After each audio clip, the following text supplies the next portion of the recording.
Pertimbangan perlunya pengaturan keamanan bendungan. Saat ini, di Indonesia telah dibangun lebih dari 300 bendungan besar dan kecil. Sebagian besar bendungan tersebut dibangun untuk menampung air guna memenuhi kebutuhan air irigasi, air rumah tangga, air industri, pembangkit listrik tenaga air, dan lain-lain. Membangun bendungan, di samping akan memperoleh manfaat, juga berarti dengan sengaja mengundang datangnya potensi bahaya. Sebagai contoh, runtuhnya bendungan Situ Gintung dengan tampungan air kurang dari 1 juta meter kubik telah mengakibatkan jatuhnya korban jiwa sebanyak hampir 100 orang, harta benda, fasilitas sosial, serta kerusakan lingkungan yang parah.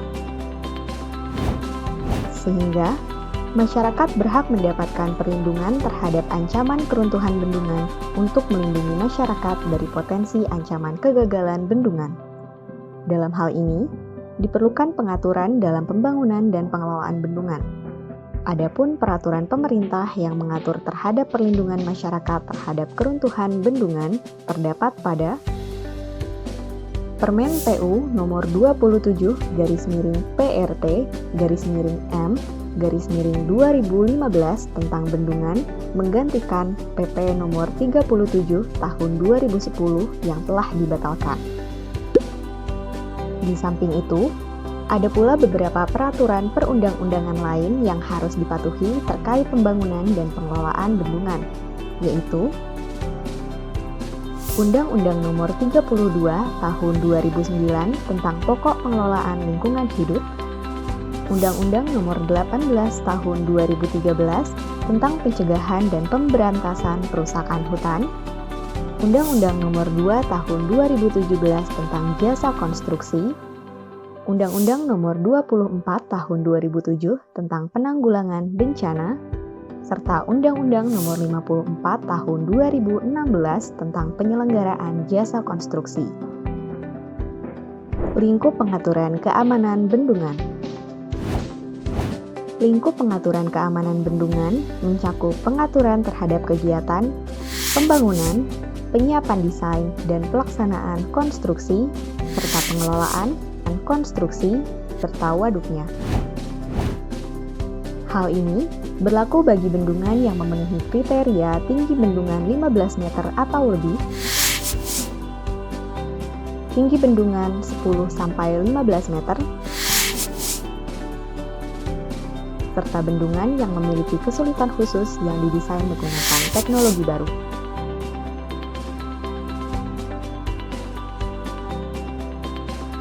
Instansi teknis keamanan bendungan.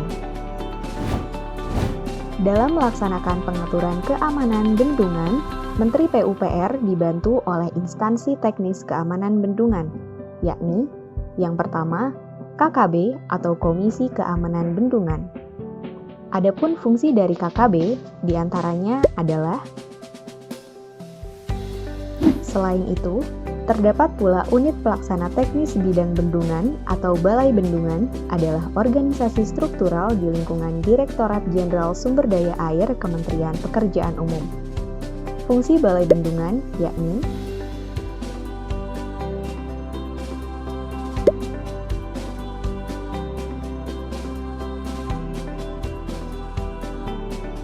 izin dan persetujuan dalam pembangunan bendungan. Kegiatan pembangunan bendungan terdiri dari 4 tahapan, yaitu pertama, persiapan pembangunan, kedua, perencanaan pembangunan, ketiga, pelaksanaan konstruksi, dan keempat, pengisian awal waduk. Pada beberapa tahapan terdapat izin dan persetujuan yang wajib dimiliki oleh pembangun bendungan, yaitu: pertama, izin dan persetujuan persiapan pembangunan.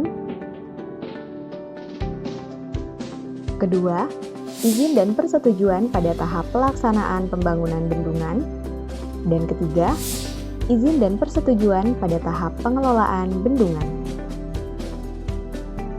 Izin penggunaan sumber daya air dan persetujuan prinsip pembangunan diberikan oleh Menteri, Gubernur, Bupati untuk penggunaan sumber daya air dalam wilayah atau daerah terkait.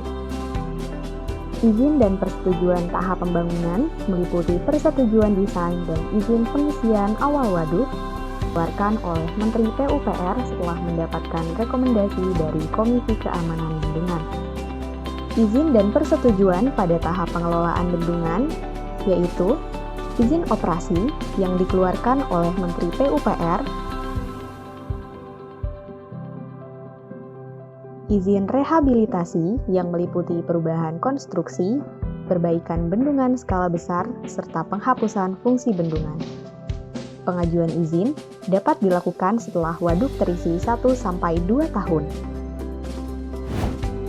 Pada tahap operasi dan pemeliharaan, pengelola bendungan berkewajiban mengumpulkan serta mengarsipkan data dan dokumen bendungan, melakukan pengoperasian bendungan, melakukan pemantauan bendungan, melakukan pemeliharaan bendungan, memiliki kesiapsiagaan tindak darurat, dan jika kondisi bendungan sudah tidak digunakan atau tidak berfungsi, maka pemilik bendungan harus melakukan penghapusan fungsi bendungan. Konsepsi keamanan bendungan.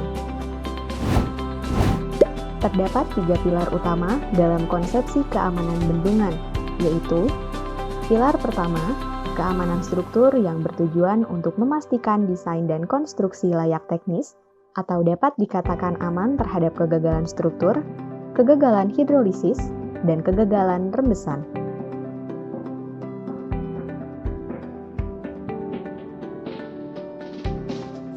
Pilar kedua, pemantauan, pemeliharaan, dan operasi yang bertujuan untuk memantau kondisi bendungan sehingga sejak dini dapat mendeteksi potensi kegagalan bendungan. Dan pilar ketiga, kesiagaan tindak darurat yang berfokus pada penyiapan sistem penanganan keadaan darurat dalam menghadapi setiap kondisi, termasuk kondisi terburuk yang dapat terjadi. Kesimpulannya, pilar pertama berfokus pada upaya mengurangi resiko kegagalan bendungan, sedangkan pilar kedua dan ketiga merupakan upaya menjaga resiko yang ada agar tidak memburuk.